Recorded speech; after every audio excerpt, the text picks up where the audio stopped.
جاوید صاحب ہمارے ساتھ ہیں اورنگ آباد سے. فرمائیے گا کیا سوال ہے آپ کا؟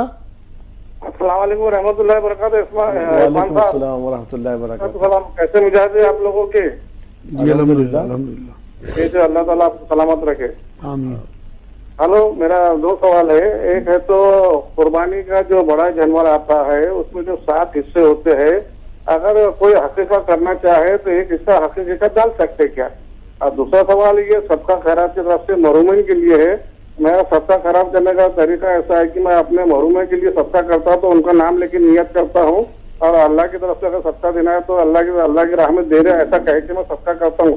کیا یہ درست ہے؟ اس کے بارے میں ذرا بتائیے. بہت بہت جزاک اللہ. السلام علیکم و رحمۃ اللہ وبرکاتہ. شکریہ بھائی، بڑے جانور میں آپ بالکل عقیقے کی نیت کر سکتے ہو حصے کی، لیکن عقیقے کے لیے جو حضور صلی اللہ علیہ وسلم نے ہمیں تلقین فرمائی ہے وہ آپ کو میرے حساب سے سنت طریقہ بکرا کرنا چاہیے، بکری کرنی چاہیے. لڑکا ہو تو 2 بکری یا لڑکی ہو تو 1 بکری. تو یہ سنت طریقہ ہے. ویسے حصہ علماء دین کہتے ہیں، لیکن میں آپ کو سنت طریقہ بتا رہا ہوں، تو اس لیے زیادہ بہتر آپ کے لیے یہی ہے کہ آپ اس میں حصہ نہ کریں، اسے قربانی تک رہنے دیں بقرعید کی. باقی آپ اس کے عقیقے کے لیے الگ سے اپنے بچوں کا وہ کریں. ویسے جو شریعت ہے وہ اجازت دیتی ہے، لیکن سنت طریقہ جو ہے وہ یہ ہے جو میں بتا رہا ہوں. دوسرا سوال آپ، لیکن حج آپ کا ایک ہی دن ہوگا، وہی مقررہ وقت میں. اسی طرح سے معاملہ زکوٰۃ کا بھی ہے کہ آپ کا 1 سال میں 1 بار اللہ نے زکوٰۃ طے کر دی کہ یہ سال اس تاریخ سے اس تاریخ تک پورا ہوگا، تب آپ کے اوپر زکوٰۃ واجب ہوگی. اتنی مقدار میں آپ کے پاس اگر مال ہوا تو ایمان میں آنے کے بعد ٹائم مینجمنٹ تو آپ کی اسلام کا حصہ ہو گیا. اس کے بنا تو آپ آگے بڑھ ہی نہیں سکتے. اسی طرح سے اللہ رب العزت نے ہمیں عمر کو بھی بانٹ دیا ہماری.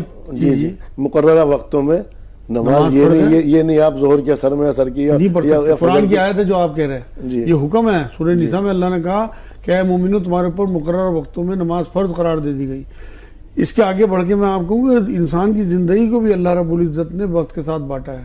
اب جو بچپن ہے بچے کا، اس عمر میں اس کے کھیلنے کی عمر طے کر دی اللہ نے. اس کے بعد اس کی پڑھائی کی عمر طے کر دی. اس کے بعد اس کی کام کرنے کی عمر طے کر دی، جاب کی، ورک کی. اس کے بعد بزنس کرنا، مان لو کچھ بھی سیٹنگ کرنی. اس کے بعد پھر شادی کی عمر طے کر دی. اب آپ بچے کی شادی نہیں کر سکتے اس عمر میں، اس طرح بچے کو بزنس نہیں کرا سکتے. اور بزنس والی عمر میں اگر آپ بچے کی طرح گیند لا کے دے دو کسی بڑے کو تو کہے گا میرے سے مذاق کر رہے ہیں آپ. تو ہر چیز کا اللہ رب العزت نے ٹائم مینجمنٹ سیٹ کر دیا اسلام میں کہ یہ عمریں ہیں. یہ اسی طرح سے بڑھاپے میں کیا کرنا ہے، جوانی میں کیا کرنا ہے. قرآن بلکہ وضاحت کے ساتھ کہتا ہے 40 سال کی عمر کو قرآن نے کہا کہ یہ بردباری کی عمر ہے.